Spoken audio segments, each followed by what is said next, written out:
We heard you bought this gorgeous cabin in Colorado. We're moving in to leave all the grudges behind." My daughter-in-law Scarlett barked, shoving her suitcases through my door like she already owned the place. I just smiled and let them barge in. But the second they stepped into the great room and saw what was waiting for them, every drop of color drained from their faces. My name is Byron Mitchell. I'm 58 years old and I live in a mountain cabin near Aspen, Colorado. For 25 years, I built something from nothing. Started as a welder in a small shop in Denver after my discharge from the Marines. Ended up owning Mitchell Metalworks with 30 employees. Sold the whole operation 2 years ago for $2.1 million. Not bad for a kid from Kansas who joined the Corps straight out of high school and did 2 tours in Iraq. Those early days after coming home were tough. I remember standing in that first welding shop on East Colfax Avenue, sparks flying around me, trying to forget what I'd seen overseas. The work helped. There's something honest about melting metal, joining pieces together to make something stronger. I started as just another grunt with a torch, but I paid attention. Watched how the business ran, learned the books, figured out which customers paid on time and which ones would string you along for months. After 5 years, I had enough saved to rent my own bay, then a whole shop. Then I was hiring guys, teaching them the same skills that had kept my hands busy and my mind focused. By the time Garrison was born, I had 8 employees and more work than we could handle. My son Garrison came along when I was 26. His mother Sarah died in a car accident when he was just 4 years old. Drunk driver ran a red light on I-25. After that, it was just me and the boy. I'd bring him to the shop after school, set up a little workbench where he could practice with scraps while I handled the real jobs. By age 12, he could run a clean bead better than some of my apprentices. Those were good years. Garrison would ask 1,000 questions while we worked. "Dad, why does this joint fail here? What makes this steel different?" He had natural hands for the work, and more importantly, he had the patience. Metalwork teaches you that you rush, you make mistakes, you take your time, you make something that lasts. We worked side by side for 8 years after he graduated high school. I was grooming him to take over the business eventually. The boy understood quality, understood what it meant to put your name on your work. We'd tackle the tough jobs together, structural repairs on old buildings, custom fabrication for the oil rigs up north. I was proud of him. Then he met Scarlett Kelly. Scarlett was 26 when Garrison brought her around the first time, working as a loan officer at First National Bank downtown. Pretty girl, knew how to dress. Talked a good game about financial planning and investment strategies. She seemed sharp, and I figured that kind of business sense might be good for Garrison. The changes started small. Garrison began declining our usual Friday night poker games with the crew. Said Scarlett wanted to do more cultural things, art galleries, wine tastings, that kind of stuff. Nothing wrong with expanding your horizons, I thought. Maybe she'd help him grow, but then he started questioning everything we did at the shop. "Dad, Scarlett says we're undercharging for our services. Dad, she thinks we should focus more on commercial contracts instead of these small repair jobs." Always, Scarlett says this, or Scarlett thinks that. The wedding was a big affair at some fancy hotel in Cherry Creek. Cost more than I'd ever spent on anything except the down payment on the shop. Garrison asked me to walk him down the aisle since his mother wasn't there to see it. When I handed him off to Scarlett, she whispered, "Don't worry, Byron. I'll take good care of him." I should have paid attention to how she said it. After the honeymoon, things changed faster. Garrison started coming in late, leaving early. When I'd ask him about a job or a technique, he'd get this distant look. "I don't know, Dad. Maybe we should hire more experienced guys to handle the complicated stuff." This was the same boy who'd figured out how to repair a cracked engine block when he was 19 years old. The breaking point came about a year after the wedding. I found out Garrison had been meeting with business brokers, getting valuations on the shop without telling me. When I confronted him, he couldn't look me in the eye. "Dad, Scarlett just thinks we should explore our options. The business is worth a lot more than we realized. Our options for what? Selling, moving into something more stable, less physical." I stared at this stranger wearing my son's face. "Garrison, this business is your inheritance. Your grandfather was a metal worker in Wichita. Your great-grandfather forged horseshoes in Oklahoma Territory. This is who we are." "That's old thinking, Dad." Scarlett says we need to be more strategic about building wealth. Scarlett says, always Scarlett says. 6 months later, Garrison gave me his notice. Said he was taking a job with the city as a heavy equipment technician. Good benefits, regular hours, no stress about running a business. I tried to talk him out of it, but his mind was made up. I'll still help out sometimes on weekends, he promised. But he never did. I kept the business going for another year, but the heart had gone out of it. Without Garrison there to pass it on to, I was just another old man working with his hands. So when a competitor offered to buy me out, I took the deal. $2.1 million for 25 years of work seemed fair enough.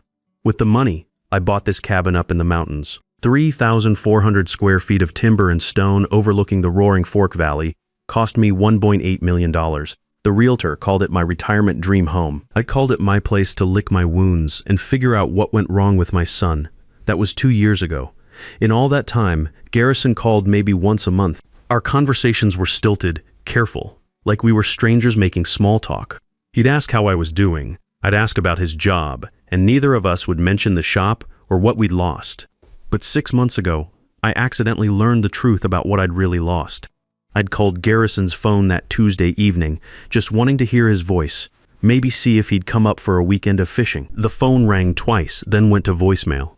I was about to hang up when it buzzed back. He must have pocket dialed me. Their voices came through crystal clear. That old man's sitting on over $2 million. Scarlett was saying, her tone sharp and calculating, like she was discussing livestock prices. When's he going to kick the bucket and stop being such a burden? My hand tightened on the phone. I waited for Garrison to defend me, to say something, anything that sounded like the boy I'd raised. Soon, hopefully, my son replied. He's not getting any younger, and with that heart thing he had last year, the heart thing, a minor arrhythmia episode that kept me in the hospital for 2 days while they ran tests. Nothing serious, but Garrison had seemed worried at the time. Or so I thought. We need to be smart about this, Scarlett continued. I've been doing research. In Colorado, if someone's declared mentally incompetent, the family can take over their finances. For their own protection, of course. You think he'd go for that? He won't have a choice if we do it right. I know people at the bank, people who understand how these things work. We just need to establish a pattern. Confusion, poor judgment, maybe some suspicious financial decisions. I hung up and sat at my kitchen table for 2 hours, staring out at the mountains. 25 years of building something to pass down to my son, and he was sitting in Denver with his wife, planning my funeral before I was even sick. That's when I started paying real attention. 3 months ago, I got a call from Dr. Pierce Hoffman, my cardiologist at Presbyterian St. Joseph Hospital. We'd served together in Iraq. He was a medic then. Saved my ass when an IED took out our convoy outside Fallujah. Now he's one of the best heart doctors in Denver.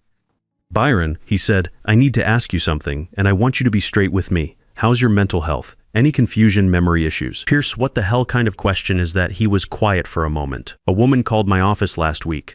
Said she was your daughter-in-law. Very concerned about you. Asked detailed questions about dementia in cardiac patients, about the process for having someone declared mentally incompetent due to medical issues. My blood went cold. What did you tell her? Nothing. Patient confidentiality.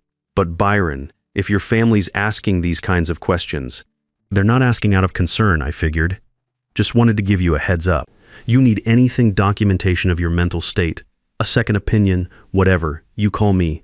After that conversation, I started making my own calls. First, to my lawyer buddy from the American Legion. Then to a private investigator I'd heard about through the Veteran Network. If Scarlett wanted to play games with my mental capacity, I needed to understand the rules. That's how I learned about guardianship fraud, about predators who target elderly people with assets, especially those who might be isolated or vulnerable, about the legal mechanisms that could strip away everything I'd worked for and leave me powerless in some state facility while someone else spent my money. The investigator, Iris Summers, was a former FBI agent who'd gone private after 20 years with the Bureau. Tough as nails, with eyes that missed nothing. When I told her what I'd overheard, she nodded like she'd heard it all before. Your daughter-in-law's not being subtle about this, Iris said. Which means she's either stupid or desperate. My guess is desperate.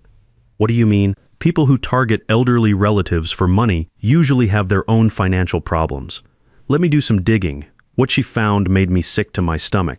Scarlett had gambling debts totaling $85,000 spread across 3 casinos in Black Hawk and Central City.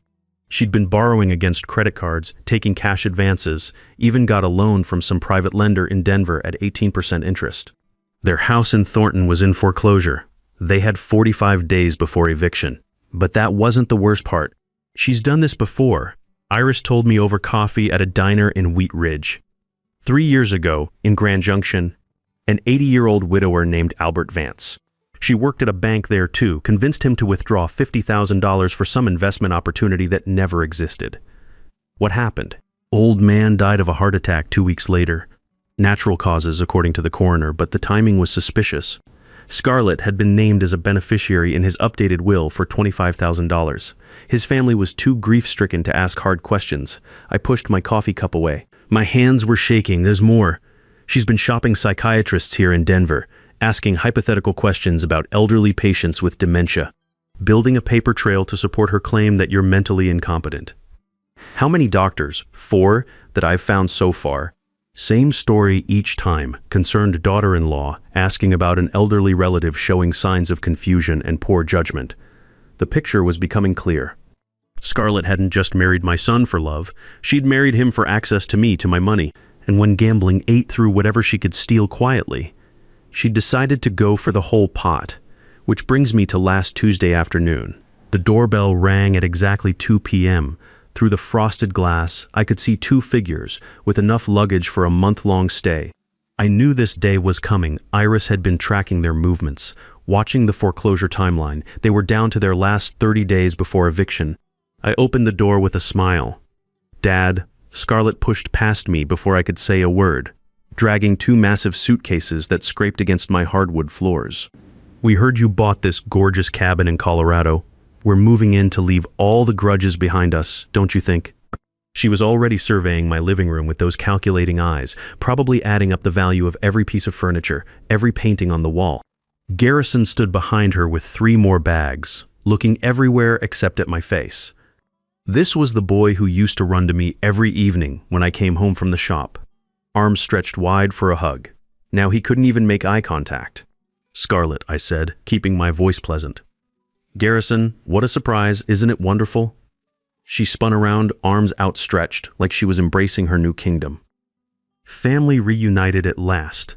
We've been so distant lately, and I said to Garrison, we need to fix this. Family is everything. Family is everything.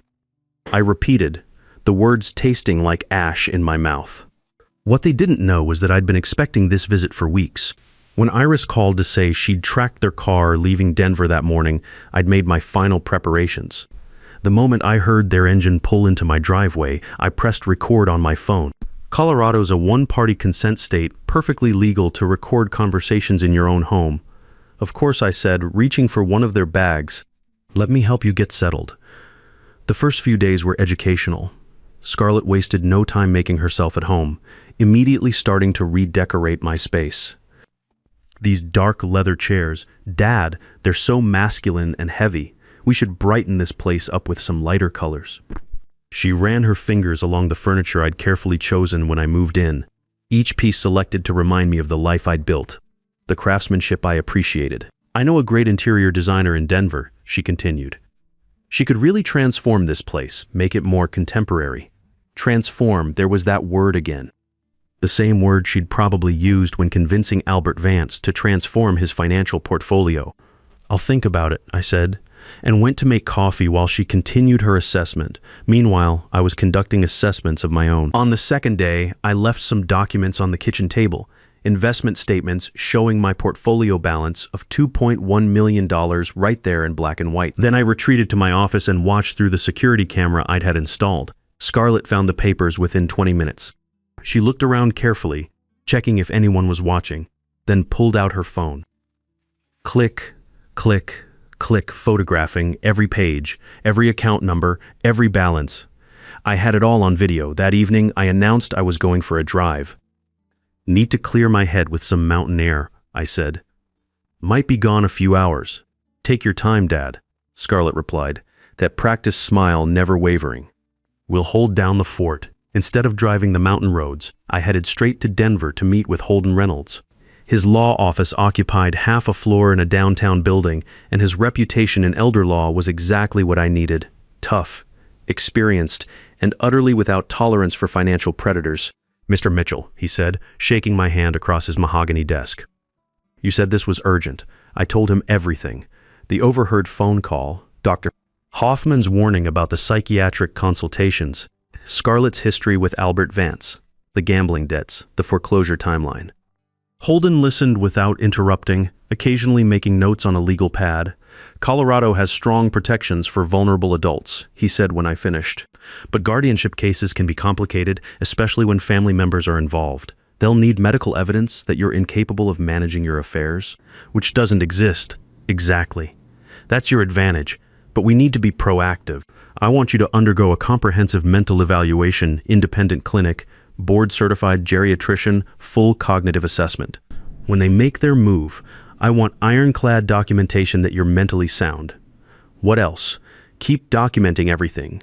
Those recordings are legal and valuable. And I think we should bring in additional expertise." He reached for his phone. "I know a forensic accountant who specializes in elder financial abuse cases. Luna Patterson, former IRS investigator, now works fraud cases exclusively." Luna Patterson's office was in Lakewood, a no-nonsense suite that looked more like an accountant's workspace than a detective's den.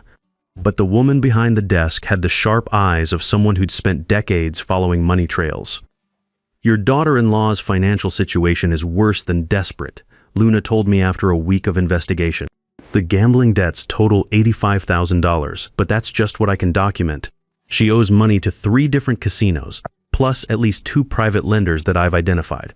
She spread printouts across her desk.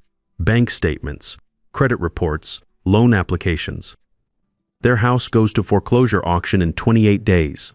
She's been kiting checks between accounts, taking cash advances on credit cards to make minimum payments on other credit cards. It's a classic spiral. How long can someone keep that up? Not long, which explains the urgency of targeting you. She needs a big score fast, or she's looking at bankruptcy and possible criminal charges for check fraud. Luna leaned back in her chair. "But here's what's really interesting. I found evidence of similar patterns in Grand Junction. The Albert Vance case you mentioned, she convinced him to make her a beneficiary on his life insurance policy too. $50,000 payout when he died. Jesus, gets worse. I've been tracking her movements over the past 6 months. She's made 3 trips to Colorado Springs, visited the VA hospital there twice, spent time in the parking lot talking to elderly men coming out of appointments. My blood ran cold. She's hunting. That's exactly what she's doing. And you're not her first target since Albert Vance. You're just the biggest one." The official papers arrived on a Thursday morning, delivered by certified mail. The envelope bore the seal of the Pitkin County District Court, thick and official-looking. Inside was a formal petition for emergency guardianship filed by Garrison Mitchell and Scarlett Mitchell on behalf of their incapacitated family member, Byron Mitchell. I read every word carefully. The petition cited serious concerns about cognitive decline, increasingly erratic behavior, paranoid delusions, and demonstrated inability to manage personal and financial affairs. It requested that the court appoint Garrison as my legal guardian with full authority over my medical decisions, living situation, and finances, effective immediately. Attached was a forged will, supposedly signed by me 6 months ago, leaving my entire estate to Garrison, with Scarlett named as executor. The signature looked good. She'd had practice forging documents, but I knew it wasn't mine. I called Holden immediately. They filed. I said, "Perfect. Now we can fight back properly. I've already retained Dr. Patricia Webb, the state's top forensic document examiner. She'll tear that fake will apart." "What about the guardianship petition? That's where your mental evaluation comes in. Dr. Sandra Quinn at University Hospital completed your assessment yesterday. Want to hear her findings?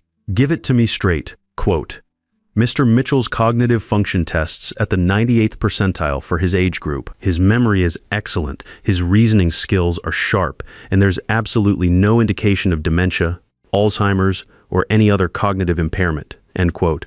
For the first time in months, I smiled. Will she testify to that? She's eager to. Apparently she's tired of seeing competent elderly people victimized by guardianship fraud. The hearing was scheduled for the following Monday.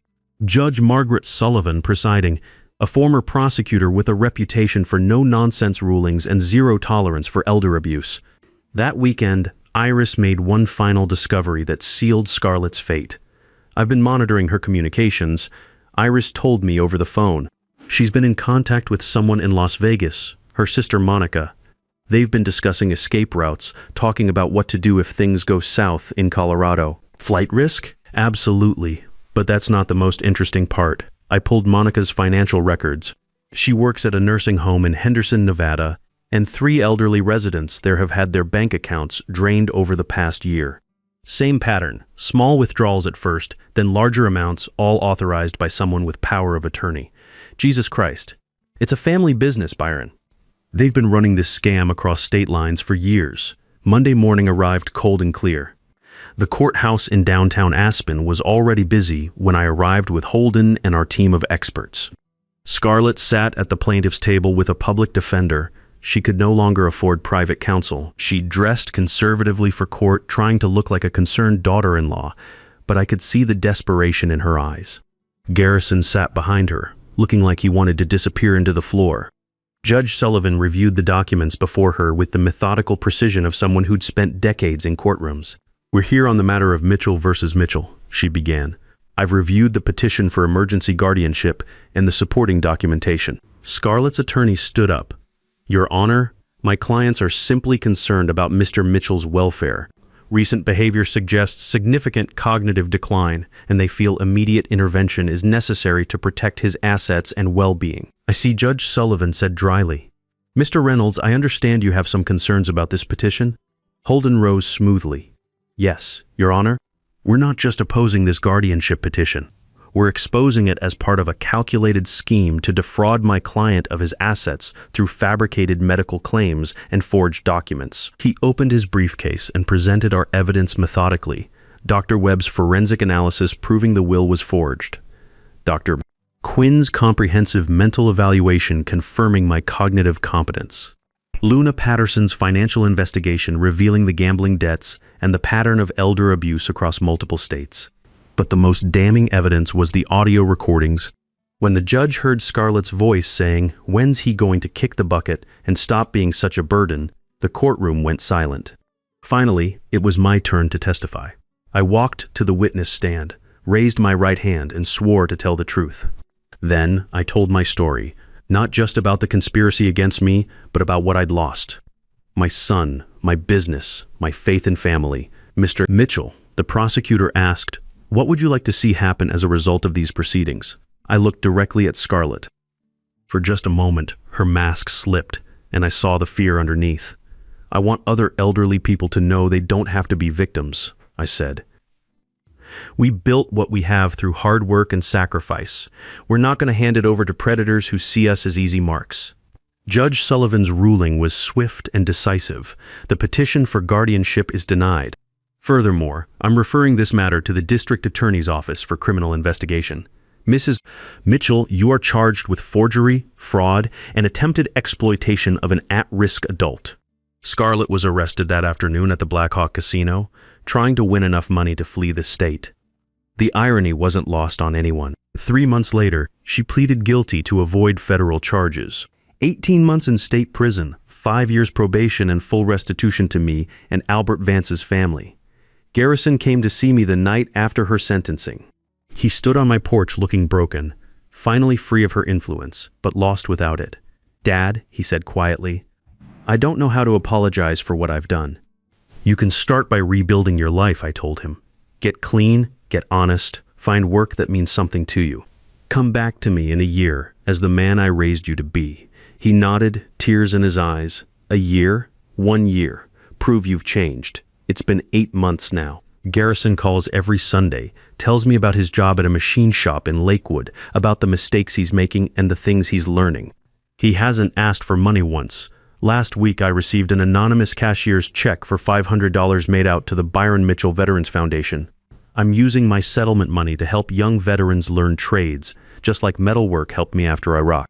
This morning, I'm sitting on my deck with coffee, watching the sunrise paint the mountains gold. A hawk circles overhead, patient and watchful. My phone buzzes with a text from my neighbor Wade. "Fishing this afternoon." I smile and type back. "Sounds perfect. Sometimes you have to fight for what's yours. But when the fight's over, you remember what really matters. Justice feels good, but rebuilding what was broken feels even better. If you're dealing with something similar, remember this. Don't let anyone tell you you're too old to fight back. We didn't build what we have by giving up, and we're not about to start now.